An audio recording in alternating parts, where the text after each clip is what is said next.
only on DAZN, July 12th. Ring 3, Berlanga versus Shiraz and Stevenson versus Cepeda. They're in their prime, they're hungry, and they're done being called the future. Berlanga versus Shiraz, Stevenson versus Cepeda. Ring 3, live, only on DAZN. Buy now at DAZN.com/boxing. Yeah, I've already done 2 sessions this morning. Have you got any feeling sort of in retirement now? Is there anything that tells you know what, give it a few months and I may make the return to the sport, or right now as you feel it's done and dusted? What would I be coming back for? Don't know, the love of the sport. Obviously you've made enough money, you've achieved everything there is to kind of achieve, you've won every belt. Yeah, so yeah, there's not much to come back for, is there? Oh, does the love of the sport overthrow my health? No, absolutely not. There you go then, so I think you've answered your own question there, Mush. You worry about that, Tyson? What's that? You worry about it? You got to worry about your health, because your health is your wealth. But we see obviously fighters all the time later on in life, it catches up with them a little. That's something Well, we'll find out, won't we? It's inevitable, I believe, with the fights I've had.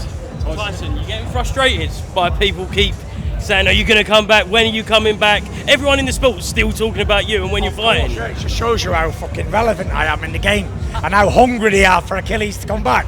Listen, as far as I'm concerned, I'm happy. I've won everything I've had to do. Listen, my last fight was a clear fucking victory for the Gypsy King. Anyone in boxing can see that. A complete load of dog shit, yeah? Political, whatever you want to call it, and everything did an interview, just left the ring. As soon as that thing was announced, I was like, what the fuck is going on here? But I accept it, I'm a man, I don't make excuses. On with the next thing. Got paid, got laid, got out there, happy days. Went home to my family, and now I'm happy, you know. I'm at home in Morecambe, I train twice a day, I go out, I can have a beer when I want, I go eat what I want, I stay out late, I can do what the fuck I want. You know why? Because I've earned the right to. Tyson, what's been the most enjoyable pastime in retirement? What's the most enjoyable thing for you? Training's always my most enjoyable thing. Train twice a day, weights and running, and then we do about 3 or 4 boxing sessions a week as well. I can only do about 15 to 18 rounds of sparring these days, as I'm retired. So yeah, just do that. Tyson, pro boxing fans, do you regret the Joshua fight not happening? No, I don't. I don't regret anything. Life's too short for regrets. What do you think of Jake Paul calling him out? I think it's a good fight. I think it's a real 50-50 fight. How do you enjoy sort of spending time with the kids in the gym? I've seen you got your sons there training. Is that sort of like the next generation of Furies coming? Does that give you a bit of sort of satisfaction? I think there's 6 nephews and I've got all my sons are boxing, so it's another conveyor belt of Fury Express. And my son Prince, he just done his first 6-mile run recently, and like only 3 months ago he couldn't do 2 mile, so he's smashing it. Is that satisfying to you, seeing obviously everything you've done and now you're seeing your lad come through? Does that give you that sort of a different love for boxing, and obviously it's family time as well? Like, yeah, you know, I enjoy, you know, coming out here, sign a couple of autographs, getting paid to come to events, and kiss a few babies, take a few pictures, eat my meals for free. It's not bad living a life as a legend, bona fide living legend. You know. Tyson, would you think if your sons would want to actually step in the professional ring and really get into it? Because you've been open about health and everything. I think it's inevitable. I think they will, and I think they must. It's a great sport, and you know, everything I've got, I owe it to the game of boxing, and I'm very appreciative. And I've had a love-hate relationship with boxing for going on 25 years.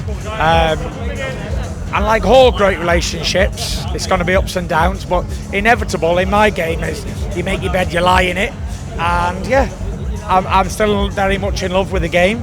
I train regular, I do all of the above. What's your prediction for Tama White?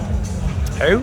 Mine is a Tama Dillian White. Oh, yeah, that's a fucking good fight actually, especially for Moses. I think it's a very good time to fight Dillian. He's had a couple of years out the ring, but you know, make no mistakes, Dillian White is a massive puncher to head and body. I know he's taking it very serious. I'm speaking to Ty Mitchell, who's in training camp with him, and looking forward to the fight. You know, it's a big step up for Moses because he hasn't really fought anybody on Dillian's level. The old Dillian, it was a couple of years ago. And it's going to be interesting to see how much that Dillian White has left. And could this be potential? I think it does have the potential to do what Martin McCauley did to Jared Anderson.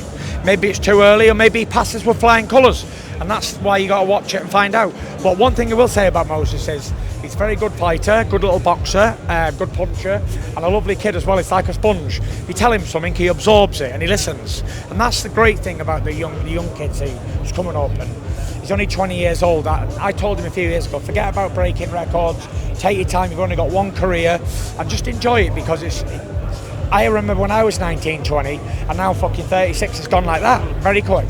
Last two questions. Tyson, will you be there on July the 19th, Usyk the one? The weekend, first question. I didn't see the full fight, because it was on at ridiculous hours in the morning, but I did see like clip on Instagram, and I did I think IFL put a video of it out, and I said, please somebody stop this man from his own self. He's a shadow of his former glory. And I know it's hard to hear that, but at 40 years old, and he's been in the 3 fights for me, done him, completely ended his career. I don't know, everyone's got their own reasons and everyone's entitled to do what they want, but it's sad to see, really. Tyson, will you be there at Usyk the one? I've not been attending any boxing fights. This is the first one I've gone to in a long time.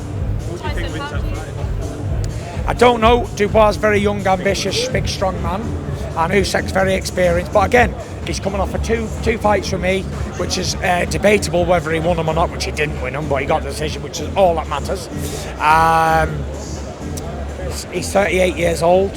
You know, if I was going to come back, I'd come back for Usyk. But I want a fair result in England. Would he be the only fighter that you'd come back for? That would be the one I want immediately. That would be the most fight that I'd want next. In England? Thank you, everyone. In England, for sure. Appreciate it. I only want a fucking fair fight.